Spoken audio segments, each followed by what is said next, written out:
Vamos analisar a história dos judeus e entender o porquê que eles não conseguiram enxergar o próprio Messias deles. Mesmo Jesus na sinagoga dizendo que muitos deles sabiam que Jesus era o Messias, mas não o confessavam por medo das autoridades, por medo de perderem seus lugares na sinagoga. Esse livro de Malaquias 3, ao qual os pastores da teologia da prosperidade tentam adaptar para os dias atuais, e conseguiram isso nos anos 90 para cá, fazendo com que muita gente fosse obrigada a dar o dízimo, acreditando que estariam roubando a Deus, é um texto citado para alguns judeus da época, né, principalmente as autoridades, que esse profeta, com certeza, ele vai pregar para as autoridades que são os responsáveis em transmitir as informações para os seus discípulos, seus povos, né? Os seus seguidores. Você tem ali os escribas que tinham seus seguidores. Então, é o profeta falando aos mestres daquela época. 400 anos antes do livro de Mateus, 400 anos antes da vinda de João Batista e de Jesus Cristo. E Malaquias está dizendo que os judeus estavam sonegando o dízimo, que era algo que está na lei. E quando ele fala roubará o homem a Deus, todavia vós me roubais no dízimo nas ofertas, é porque não dar dízimo para o judeu, naquela época existia o templo, a casa do tesouro, que hoje em dia não existe mais, foi destruído, né? No ano 70 pelo Tito Vespasiano. Quando eles deixam de dar o dízimo, eles estão sonegando a lei, estão descumprindo a lei e tornando inviável a ajuda, o auxílio aos órfãos e às viúvas, porque eram a classe que precisariam de ter esse apoio, né, da comunidade judaica para poder sobreviver, tá? Então um profeta não podia se calar quanto a essa circunstância. Você acha, esse foi o último profeta e não sei por que ele é o último, tá? Porque daqui para Mateus são 400 anos. As Bíblias antigas, elas têm 4 páginas em branco que separam o Antigo do Novo Testamento, representando 400 anos, 100 anos cada uma delas, em que Deus não enviou o profeta. Então, hoje em dia, aí quando Jesus vem, né, lembramos de uma história que Jesus fala que ele mandou, que Israel matou todos os profetas. Jerusalém que mata os profetas e apedrejam os que eu tenho enviado. Quantas vezes eu quis juntar vocês como a galinha junto aos seus pintinhos, debaixo das asas, mas vocês não quiseram. Olha as vezes que Jesus foi também como um espírito de profecia, né, como se fosse um profeta, porque ele, apesar de ser o Filho de Deus, ele vem com um ministério profético também. Muitos o tinham como profeta. Então Jesus vem falando com as autoridades exatamente como os profetas faziam. Chegavam aos escribas, aos fariseus, a todos os saduceus, a todas as autoridades da época e questionava o seu comportamento, tá? Então, você tem o fim, o último profeta do Antigo Testamento, você tem o filho. E Jesus fala uma parábola do pai de família, do dono do pai de família não, do dono de uma propriedade, né, de uma fazenda, ao qual ele envia os seus servos para poder verificar, né, o lucro daquela fazenda, como está o andamento. Eles matam os servos e por fim o dono manda o seu filho. E esses donos dizem assim, esse pessoal da terra que está lá tomando conta diz assim: vamos matar isso aqui porque a gente fica com a terra se a gente matar ele. Ele é o herdeiro, se a gente matar ele, a terra é nossa. Aí Jesus fala assim: o que fará o dono da vinha, né, o dono desse lugar, quando ele voltar? Né? E aí vai dizimar todos eles ali. Então, você percebe que Jesus está falando dessa situação, porque enviou profetas, eles mataram. Eles não queriam mais ouvir. Enviou o filho, eles fizeram tudo o que quiseram com o filho. E aí o que acontece? Depois disso, é só tragédia. Israel não tem profeta para lhe conduzir, né? Ou seja, eles não entenderam. Em 70 depois de Cristo, eles se voltam ali contra os romanos, eles tentam insurgir contra os romanos, né? Eles estão sendo oprimidos. É lógico que Deus tinha um destinamento totalmente diferente para eles se eles tivessem acolhido o Messias, porque a história do universo seria totalmente, do planeta Terra seria totalmente diferente se o Messias fosse acolhido. Totalmente diferente. A humanidade não passaria por boa parte das coisas que passam, né? Israel seria a referência. O Messias faria o que aqui? Reinaria? Como é que ele seria? Ele seria morto, crucificado? Não. Como é que seria a história? A gente não sabe, né? Mas com tudo isso, no ano 70 o templo deles é destruído e eles, em 135, são tirados de Canaã, que é a terra prometida, Jerusalém. Ela é a terra que Deus prometeu lá no passado, a Sião, né? A terra que emana leite e mel. E a partir daí, cara, eles são espalhados pelo mundo e não conseguem mais retornar para essa terra, né? Aí vem ali o ano de 638, onde os muçulmanos, os filhos mais velhos de Abraão, né?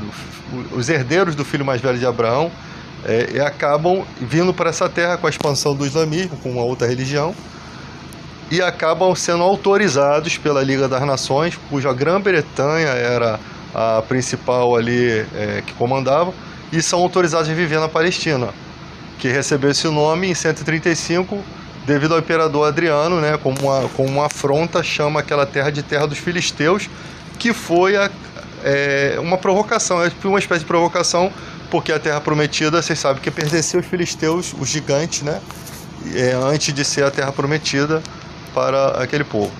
E somente em 1908, com o Manifesto de Theodor Herzl, que começa a voltar o povo de Israel começa a voltar. Foram oferecidos outros lugares na África, na Alemanha, mas Israel quis voltar para lá. E ali, em 45, foi o Holocausto. Em 48, 3 anos depois do Holocausto, fundaram o Estado de Israel, né? E ali começam as guerras, tá?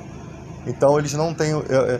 Você vê que Deus permitiu a destruição do templo onde habitava a presença dele, onde eles levavam os dízimos, não levam mais.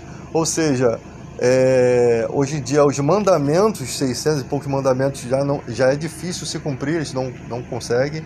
Então é tudo uma dificuldade para que eles possam se reintegrar novamente, né? Devido tudo a essa quebra de sempre Israel e toda vez que Israel estava com Deus, Deus protegeu, guardou. Quando Israel pisava na bola, Israel que eu falo, a nação, né? As autoridades. Quando começava a pisar na bola, aconteciam tragédias. É assim com todos os povos. Na época dos reis também, quando o rei pisava na bola, o povo sofria. Por que o povo sofre? Deus é injusto? Porque as autoridades, por exemplo, você tem um presidente hoje no Brasil. Se ele arrumar uma encrenca com os Estados Unidos, uma grande potência, um exemplo disso, e não tivesse nenhum acordo comercial que protegesse a nação, né? Porque os vínculos comerciais, eles acabam dando uma certa proteção a esse tipo de guerra. Porque se você guerrar o Brasil, você causa prejuízo no mundo todo. Então, se não existisse isso, toda a nação, seus filhos, como sofreram na Primeira ou na Segunda Guerra Mundial, iria sofrer por conta do erro das autoridades. Então, sempre quando as autoridades cometem crimes, cometem erros, quem sofre é a nação, quem sofre é o povo. E muitas vezes as autoridades ficam lá, fumando seu charuto, vivendo a sua vida boa, enquanto os nossos filhos vão para a guerra para serem mortos. Essa é a realidade e sempre foi a realidade das guerras, né? E a realidade do mundo é dessa forma, tá? Então você percebe que aqui dá para se entender.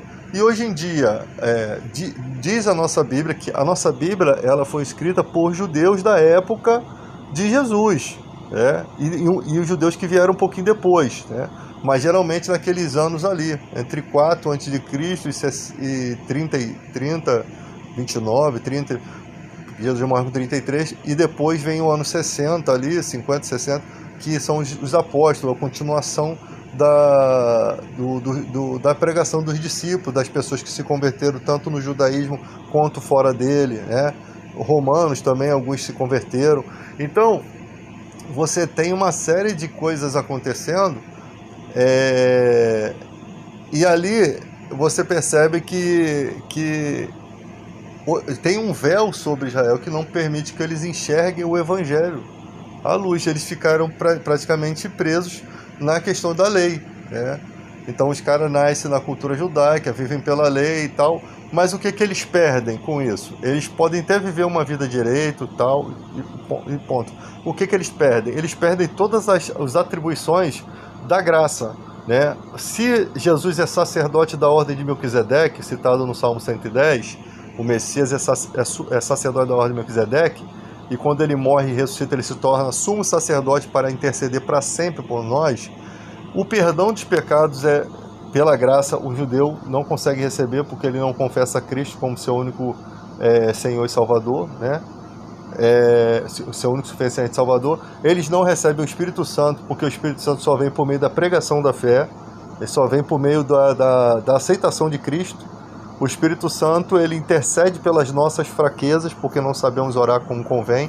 Os dons do Espírito, olha, eles perdem uma série de coisas espirituais que seriam muito importantes na vida deles. A consciência do mal, né, de entender que a gente está lutando contra principados e potestades, o poder do nome de Jesus. Então, eles perdem muitas coisas que a graça traria para eles.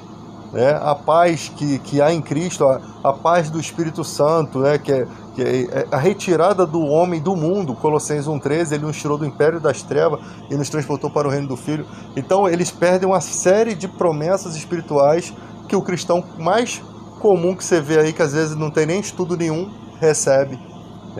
O menor no reino de Deus é maior do que João Batista, porque recebe o Espírito Santo, recebe as atribuições do reino. Ele tem... o João Batista viveu no deserto comendo mel e gafanhoto. Passou a vida toda perdido lá no deserto, lá orando, só vivendo assim, daquela forma.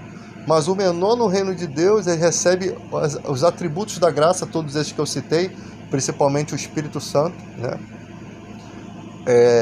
Ele recebe todos esses atributos, os dons do Espírito, o poder do nome de Jesus, porque é um ministério de poder. Mas como funciona esse poder? Da forma como Deus quer usar. Nós temos hoje em dia muita palhaçada, né, na igreja, muita mentirada. Você tem as igrejas apoiando a mentira, né? Os caras vêm crianças falando besteira, falando em nome de Deus, e o povo achando gracinha, achando bonitinho, achando que tá certo. Essas palhaçadas, você vê uma igreja imatura, uma igreja que, diante do comportamento do mundo aqui, o mundo fica debochando, porque vê que aquilo ali não é de Deus e não leva com seriedade, que não se deve falar algo que Deus não falou, dizendo que Deus falou. Deus me revelou, vai acontecer isso daí. São coisas gravíssimas que no Antigo Testamento era punido com apedrejamento. Profecias mentirosas eram punido com a morte. E no Novo Testamento, como tem a graça, as pessoas estão brincando, blasfemando, talvez até blasfemando contra o Espírito Santo, né? Porque você está falando em nome de Deus e Deus não está falando nada com você. Então, a igreja não pode mais aceitar esse tipo de comportamento. E eu vejo que muita gente fica, coitadinho nada. Coitadinho nada, não tem que ter coitadinho não. Ninguém é digno de pena não. Todo mundo, o menor cristãozinho ali já consegue pregar bem a palavra. Então não tem desculpa.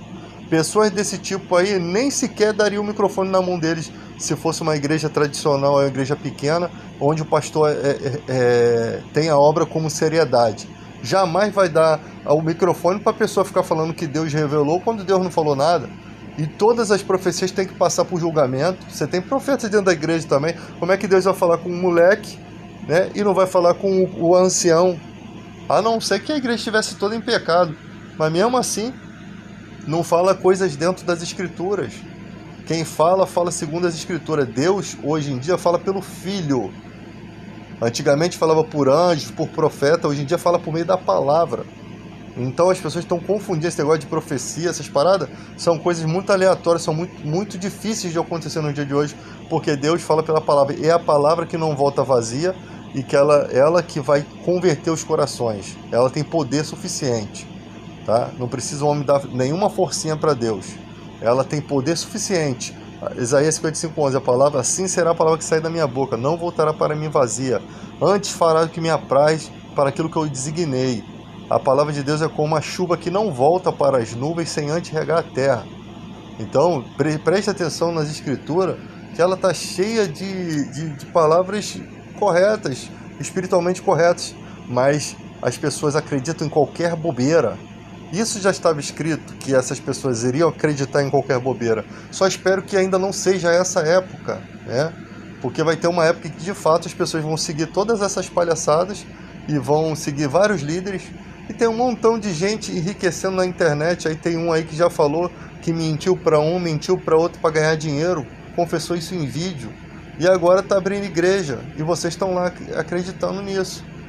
Sabe, as pessoas não sabem dizer não a um comportamento estranho na igreja, um fogo estranho, não sabem dizer não a um fogo estranho. Elas aceitam o fogo estranho e começam a viver aquilo ali como se fosse unção de Deus. E isso isso eu fico espantado, né? Eu fico espantado. E pior, não é só uma pessoa, são várias pessoas em complô, né? Comandando isso, conduzindo isso por dinheiro. E no fim tem finalidades políticas envolvendo aquilo ali, né? Apoios políticos futuros que vão querer. Por isso que sabem que há no coração dos incautos essa necessidade de abrigar essa mentira. Eles aceitam a mentira, os caras vê que aquilo ali é uma fonte de dinheiro e começam a aplicar naquilo ali.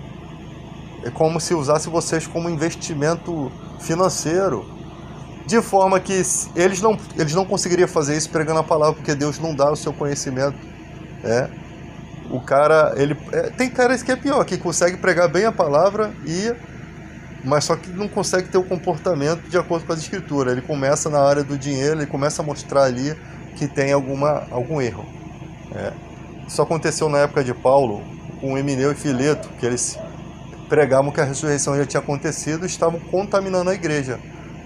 Paulo os excomungou da igreja, expulsou eles porque entrou alguma coisa no coração deles, talvez um desejo de enriquecer, e eles estavam dividindo a igreja. Simplesmente quem queria seguir com eles e acreditar na pregação deles ia com eles.